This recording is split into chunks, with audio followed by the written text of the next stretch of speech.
네, 여러분 안녕하십니까. 스카이피플이 제공하는 지식 터는 방송. 오늘은 8월 10일차.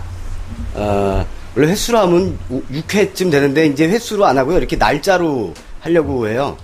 횟수라니까 내가 헷갈려서 안 되겠어. 그래서 8월 10일차, 11일차, 이런 식으로 이제 방송을 하겠습니다. 오늘은 8월 10일차 방송 시작하겠습니다. 저희가 아프리카 TV에 기계적인 문제가 있어서 당분간은 이렇게 녹화를 해서 페이스북으로 여러분들과 만나 뵈야 될 것 같습니다. 자, 8월 10일 날 무슨 일이 있었느냐. 오늘은 또 현대사네요. 하다 보니까 1971년 8월 10일 날 있었던 또 우리 현대사에 조금은 암울했던 그런 모습을 같이 이야기해 보려 합니다. 제목은 이제 어른들은 많이 아는데요. 좀 오래 산 분들은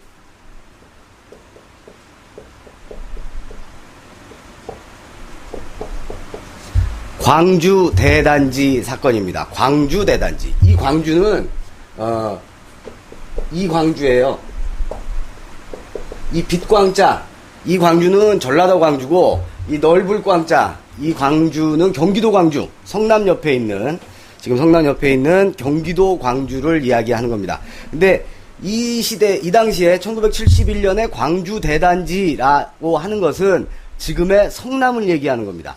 이 광주 대단지 사건이 일어난 후에 그곳이 지금의 성남시로 승격이 된 거거든요. 그래서 지금의 성남 이야기다, 이렇게 보시면 됩니다. 특히 성남의 수정구와 그 중원구 일대, 지금 그 경원대가 아니고 지금 무슨 대학이지? 가천대에서 그 수진이곡에 넘어가가지고 그 왼편에 이렇게 있는 그 수정구 그 중원구 일대, 그 일대를 이야기해 보려 합니다. 이게 무슨 사건이냐? 광주대단지 사건이 한마디로 말해서 도시 빈민이 봉기를 일으킨 겁니다.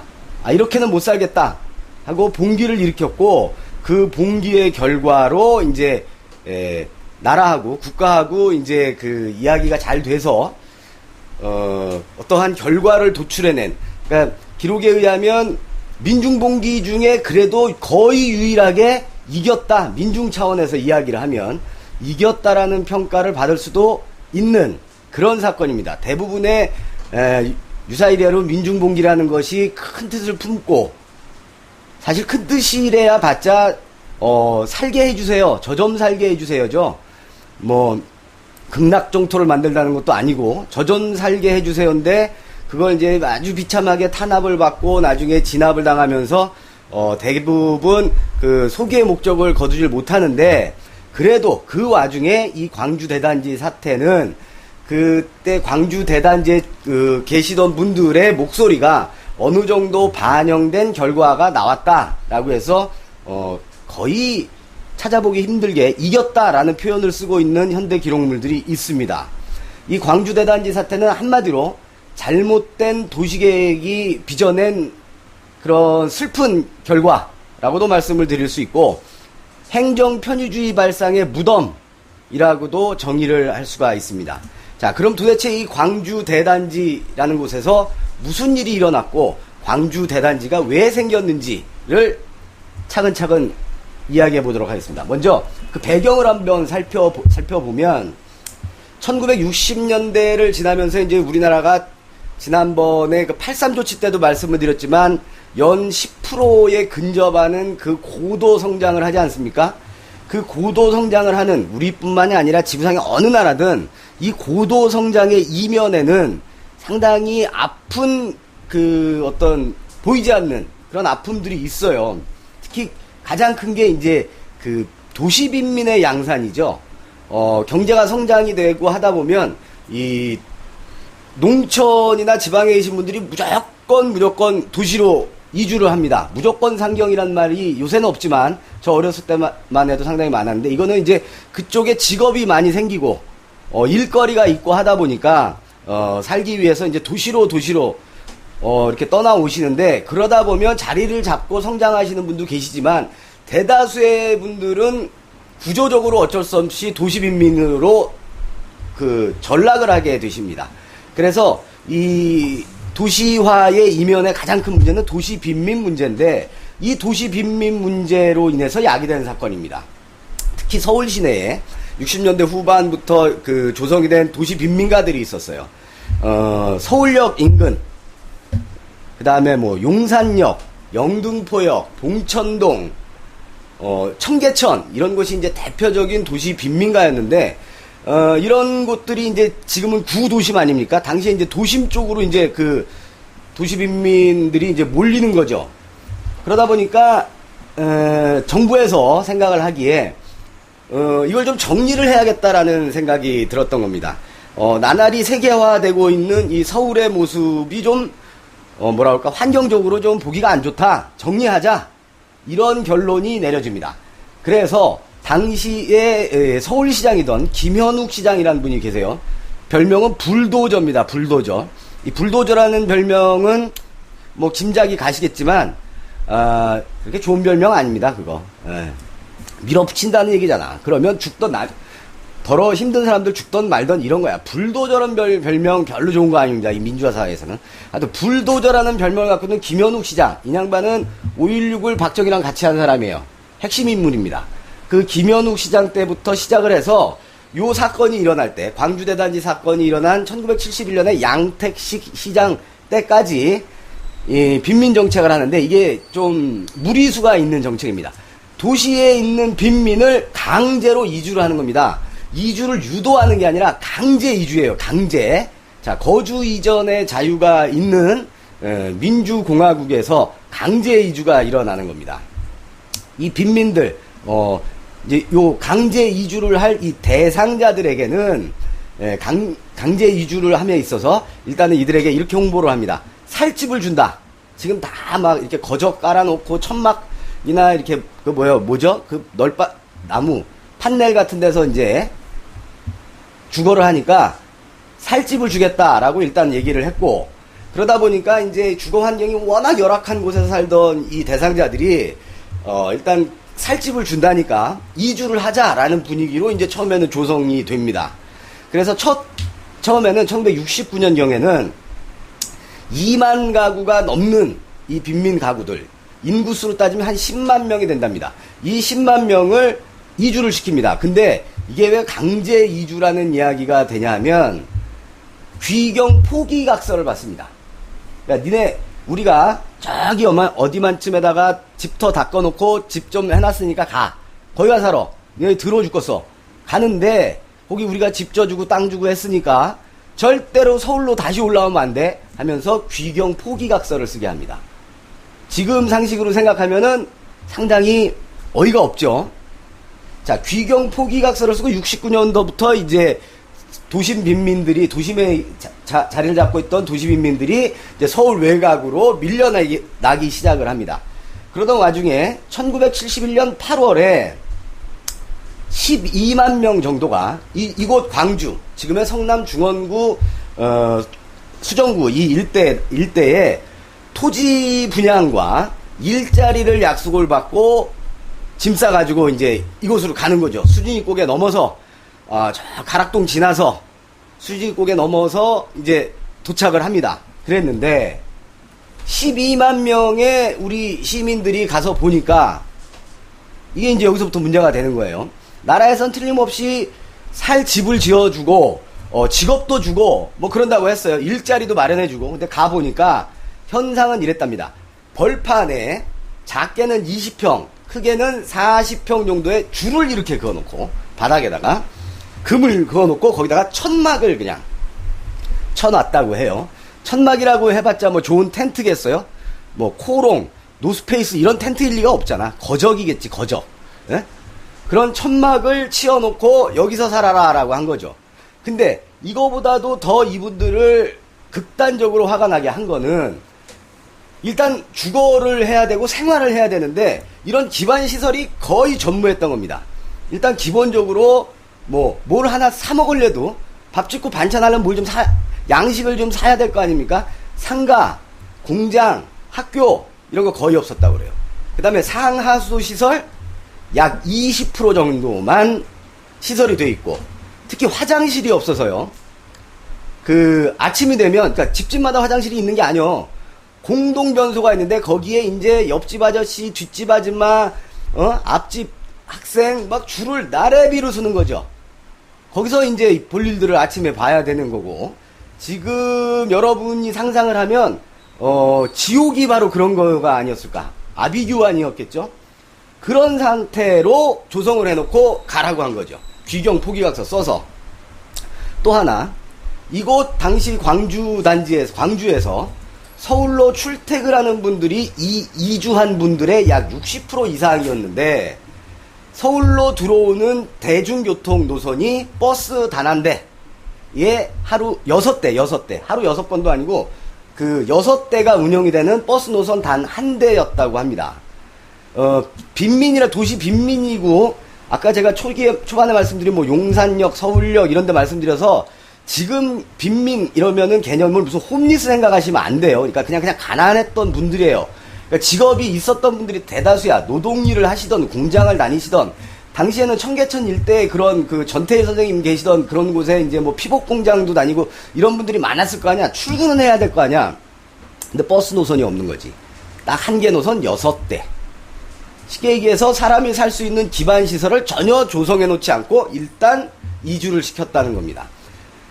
자, 그러니까 이제 이분들이 처음엔 이게 뭐야? 처음엔 어안이 벙벙했다가 살면 살수록 힘들어지고 어려워지고 하다 보니까 이제 이 불만이 팽배해지기 시작합니다. 근데 당시에 대통령에게 보고되어 있는, 그러니까 공무원들이 뭘 하면 꼭 실적이라고 해가지고 위에 보고하는 게 그게 일이잖아요. 부풀려서. 대통령한테 보고가 돼 있는 이 실질 이주 상황을 보면 상당히 희한한 그 자료가 있습니다. 지금도 남아 있는데, 실제로 빈민으로 살고 계시기 때문에 이 정책에 의해서 정상적으로 또 이주를 하신 분보다 전매 이주자의 숫자가 더 많다라는 기록이 있답니다. 전매 이주자가 많다는 게 뭐냐면, 아파트 그 재개발하거나 뭐 이런 걸 또 분양하고 할 때 이제 일어나는 것들인데, 딱지라고 주로 하죠. 우리 잘 모를 수도 있는데, 이제 옛날 엄마들 많이 알고, 주부들 많이 하는데, 딱지라고 합니다. 이주를 시키면서 받은 이제 그 뭐랄까, 쿠폰이지. 우리 집 쿠폰을 돈이 궁하니까 또 이걸 누가 팔으라고, 비싸게 팔으라고 이제 부동산 투기하는 그 기획부동산 쪽에서 투기하는 복부인 이런 사람들이 이거 팔으라고 나한테. 그러니까 어렵게 사는 사람들 당장에 발등에 불, 쌀1톨 팔아오는 게 급하거든요.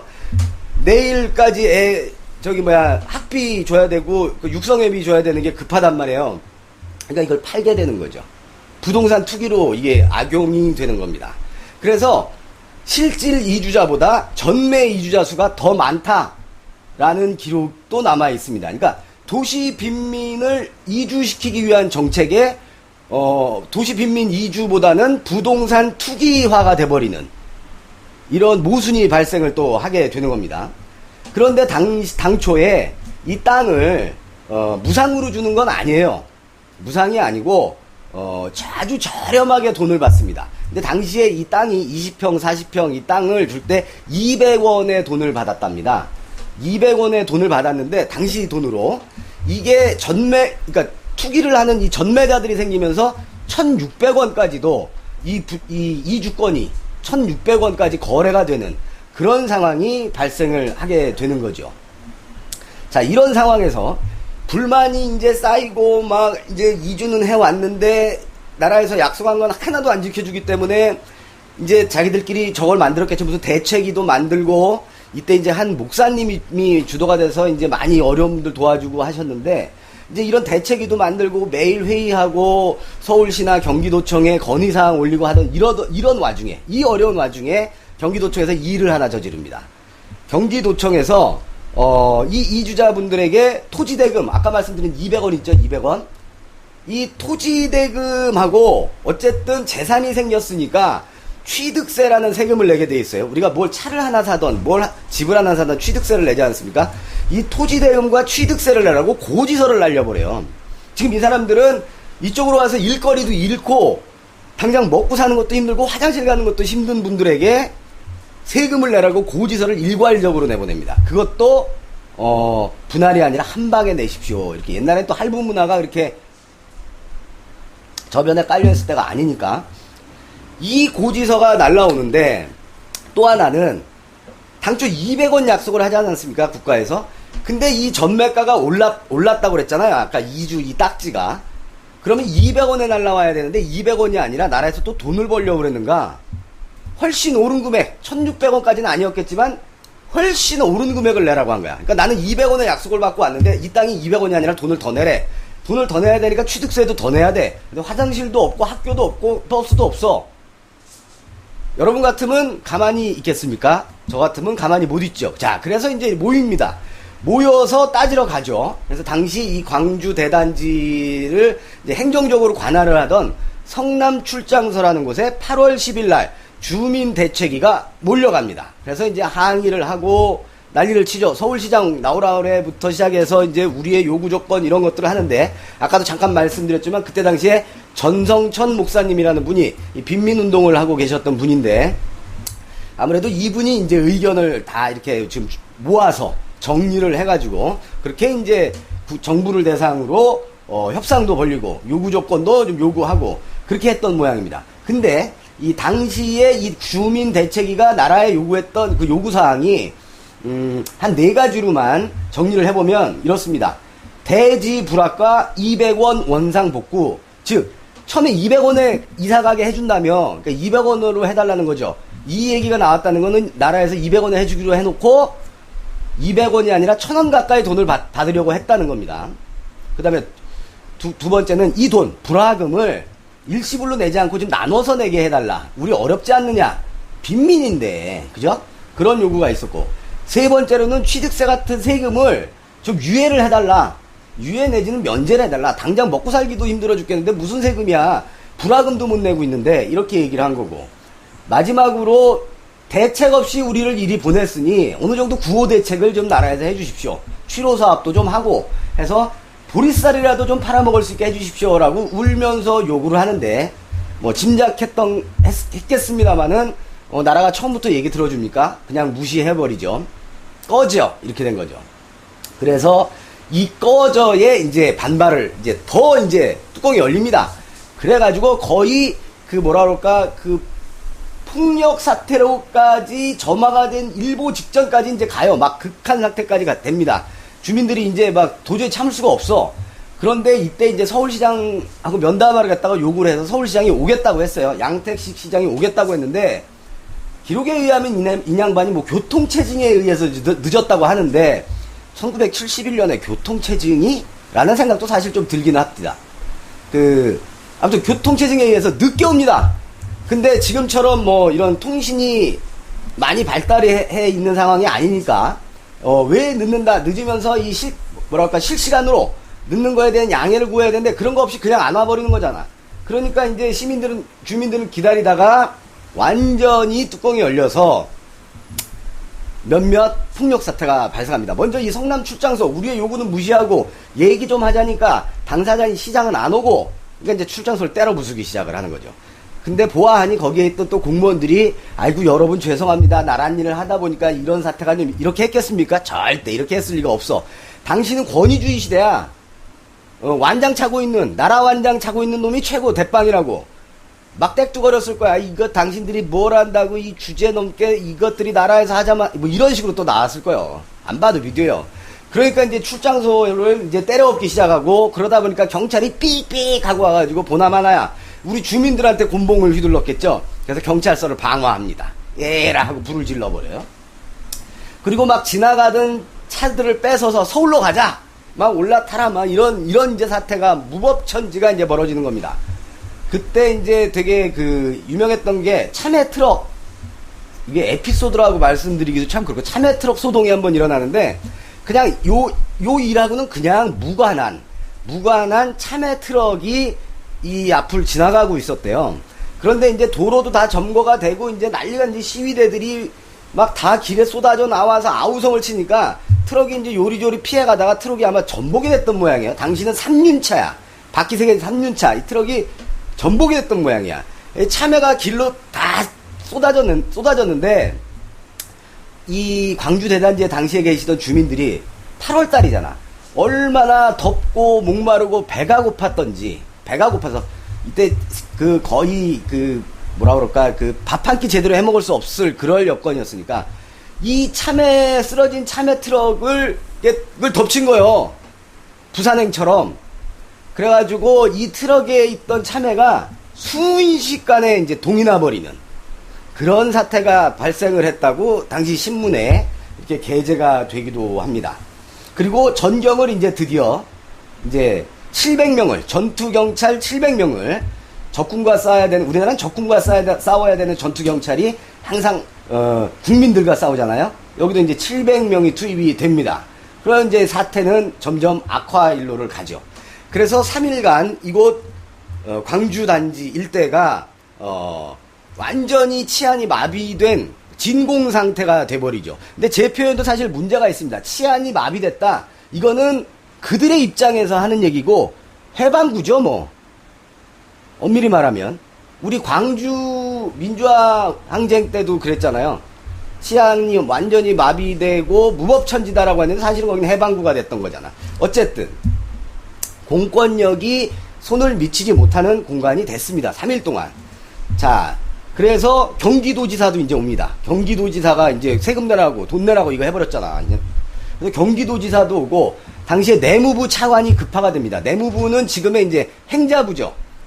내무부 차관이 급파가 되고 또 이제 서울시장은 담화를 발표하고 이제 대화가 시작이 되는 거죠. 사태가 워낙 악화일로로 가니까. 그래서 결과적으로 일부 요구가 수용이 됩니다. 그리고 3일 만에 이 이게 당시에 그 광주 대단지의 이주민들의 3일 만에 자진해산합니다. 어쨌든 요구를 들어준다고 했으니까. 근데 이 들어주겠다고 한 요구가 이제 내용이 뭐냐면 첫째, 전매를 해서 그러니까 딱지를 사던 아니면 원래 철거 이주민이던 이 대지 가격은 동일하게 적용을 하겠다. 그러니까 전매가 된 거는 막 1,000원 이상까지 올랐으니까 그러지 않고 동일하게 200원에 준하는 가격으로 토지 불화를 하겠다. 하향 조정하겠다라고 요구를 하나 수용을 했고요. 또 하나는 이제 그러니까 광주 단지, 그러니까 동네를 이제 광주, 당시가 이제 경기도 광주군이었는데 광주군 중에서 광주 단지 이런 식으로 이제 칭했단 말이에요. 단지 이러면 무슨 수용소 이런 느낌이 나서 여기를 잘 정비를 해서 성남시로 승격을 시켜주겠다라고 또 이제 하나 약속을 합니다. 그래서 지금의 성남시가 생긴 거예요. 그리고 중원구 수정구가 이제 그때 생긴 거죠. 성남시가 그래서 71년 광주 대단지 사건 이후로 생긴 겁니다. 지금 성남에 살고 계신 분들은 뭐 아시는 분도 있고 어르신들은 아시겠죠. 그래서 한때 죄송하지만 이거 뭐 솔직히 말씀드려서 성남 산다고 하면 조금 뭐라고 할까 좀 비하하기도 하던 사회 분위기가 있었습니다. 바람직하지는 않지만 그 다음에 이제 먹고 살 게 없으니까 일거리가 없으니까 양곡을 좀 방출을 해서 좀 드실 수 있게 그렇게 구호 양곡을 내놓겠다라는 거. 그 다음에 세금 좀 유예해달라고 요구했잖아요. 요거는 각 징세기관과 자치단체와 협의를 하겠다 정도로 해서 그 요구안을 절충해서 수용을 합니다. 그래서 이제 그 주민들이 3일 만에 자진해산을 하는데 문제는 항상 그렇잖아요. 나라하고 뭐 시쳇말로 옳은 표현은 아닙니다만은 이게 뭐 편한 방송이니까 쇼부 한번 까고 나면 그걸로 끝나는 게 아니잖아요.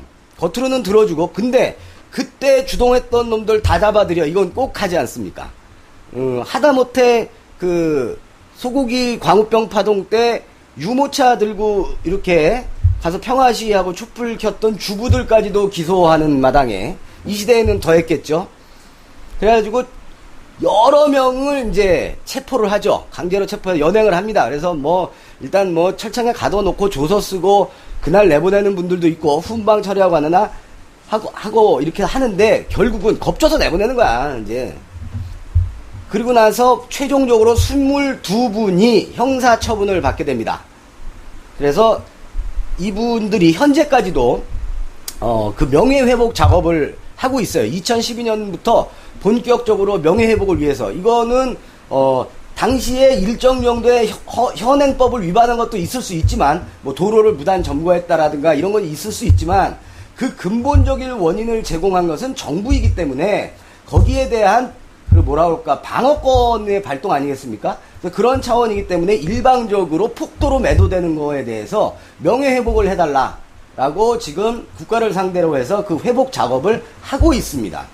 그리고 그 이후에, 아까도 제가 이제 성남 말씀을 잠깐 드렸지만, 성남이 이 서울 시민들에게 이제 이렇게 폄하가 되고 그랬던 적이 있었는데, 왜냐하면 신문에는 뻔하잖아요. 이때 다 언론 통제되던 시절이니까. 광주 때랑 마찬가지로 일방적으로 이분들이 아나무인격인 폭도로 매도가 되는 기사 위주로 쫙 올라왔을 겁니다. 그래서 자세한 내용을 알지 못하는 대다수의 시민들은 이분들을 이렇게 손가락질을 하고 나중에도 등을 돌립니다. 심지어 당시에 어디 취직하려고 이력서를 쓸 때 주소를 성남이라고 쓰면 무조건 떨어졌답니다. 그 당시에. 그리고 폭도 취급을 받고, 그래서 아주 고생을 그 뒤로도 많이 하셨던 그런 이력을 갖고 있는 곳이 성남, 지금의 성남입니다. 요 사건을 우리가 한번 되돌아보면서, 특히 요 광주 대단지 사건은요, 그 이후에 문학작품 속에도 많이 소개가 됩니다.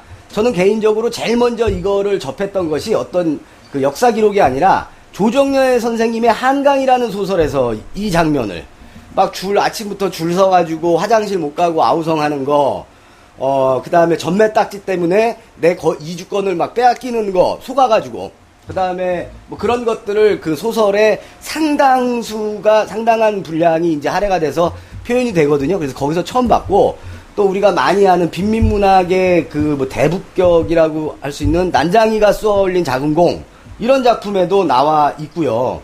그 다음에 윤홍길 선생의 9켤레의 구두로 남은 사나이라는 문학작품에 가장 극명하고 정확하게 나와 있다고 합니다. 시간이 되시면 한번 날 더울 때 시원하게 물에 발 담그시고 한번 읽어보시면, 아, 이런 거였구나 하고 정확히 알 수 있지 않을까 생각이 들고요.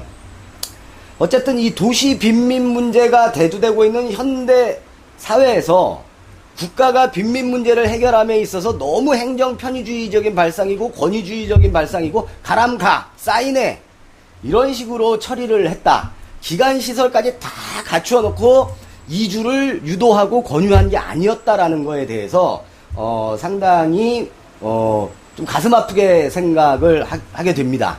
이 도시화, 현대화라는 것은 항상 그늘이 있게 마련입니다. 그 그늘에 대해서 오늘 다시 한번 생각해 보는 건 어떤가라는 생각이 들고요. 인간사가 모든 일을 할 때 아무리 좋은 일이든 함께 가자라고 했을 때 부득이 함께 갈 수 없는 그런 존재들이 나타날 수밖에 없습니다. 그 한계가 있어요. 그런데 또 함께 가자고 했을 때 그러지 못하는 그 존재들은 일방적으로 피해를 당하게 되어 있습니다. 일방적으로, 즉 함께 가자에는 일방적인 피해자를 양산할 수 있다. 이런 생각을 좀 우리가 한번 해보자라는 그런 말씀을 좀 드리고 싶고요.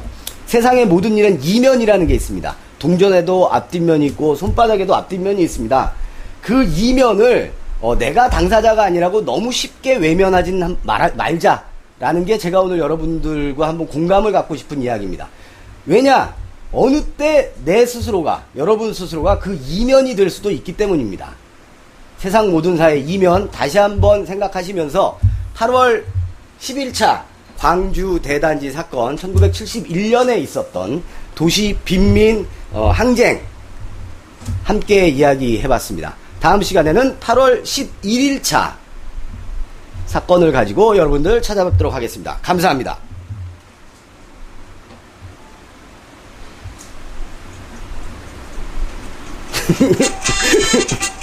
이거 지금 언제 한번 이게 좀 자동으로 멋있게 될지 모르겠네. 자, 페이드 아웃 합니다.